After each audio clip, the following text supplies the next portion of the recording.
আমার এক লেকচারারে বলছিল এই ফ্যানটার দাম বাংলাদেশি টাকায় 6 লাখ টাকা। আমি শুনে একটু অবাকই হলাম যে 6 লাখ টাকায় এই শুধুমাত্র একটা ফ্যানের দাম।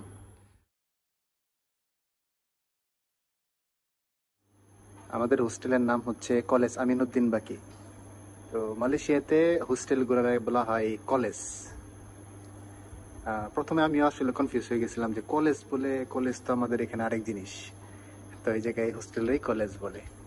তো এটা হচ্ছে আমাদের হোস্টেলের অফিস।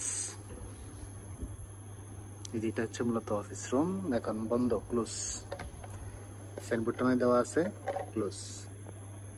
বিভিন্ন রকমের পেন্টিং রেখে দিছে। এইটা খুব সম্ভবত কুরবানির পেন্টিং, কুরবানি দেওয়া পেন্টিং, আর বিভিন্ন পেন্টিং। আরবি যে হরফগুলো আছে এগুলার লেখা রাখছে। তার এই জায়গায় সুন্দর সুন্দর চেয়ার টেবিল বানায় রাখছে এরা, পাথরের তৈরি এগুলা।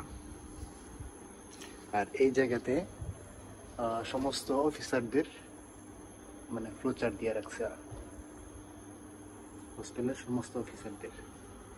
আরেকটা ইন্টারেস্টিং জিনিস দেখাই, চেয়ার টেবিলের জন্য বসার জন্য যে জায়গাগুলো আছে সেটা হচ্ছে বিভিন্ন রকম ফ্রুটস এর আগে দলে আসলে তৈরি করছে। যেমন এই যে এটা হচ্ছে তরমুজ, হলুদ তরমুজের আকৃতিতে তৈরি করছে, এবং কি টেবিলটাও তার মধ্যে আবার এই যে তরমুজের বিচির পেন্টিংও রেখে দিচ্ছে। আর এটা হচ্ছে স্ট্রবেরি, স্ট্রবেরির আকারে চেয়ারগুলো তৈরি করছে। ইভেন এই যে টেবিলটা আছে সেটাও। মালয়েশিয়াতে আরেকটা জনপ্রিয় ফল আছে ম্যাঙ্গো স্ট্রিং, এটা হচ্ছে সেটার আদলে তৈরি করা। এই চেয়ারগুলো আসলে মিক্স আপ হয়ে গেছে। এই চেয়ারটা মূলত আসলে এই টেবিলের জন্য, তো এরকম মিক্স করে ওরা তৈরি করছে। মালয় ভাষাতে যে কি কি লিখে রাখছে এগুলো তো আসলে আমার মানে মাথায় আসে না। তো ছবি দেখে একটা জিনিস বুঝতে পারতেছি, লেখা রাখছে সামা সামা কিতা জাগা আদব আখলা কিরা মারোয়া। আচ্ছা, এরকম একটা কিছু হইতে পারে যে ব্যবহার এবং বংশের পরিচয়। তো আমি আসলে শিওর না, তো আমি এটা গুগল ট্রান্সলেট করে দেখতে হবে আসলে এটা কি লিখে রাখছে। আর সুন্দর সুন্দর কথা ওরা বিভিন্ন ইয়াতে লিখে রাখছে, বিভিন্ন সুন্দর সুন্দর কুট। এটা হচ্ছে মালাইতে, আবার নিচে ইংলিশে দেওয়া আছে।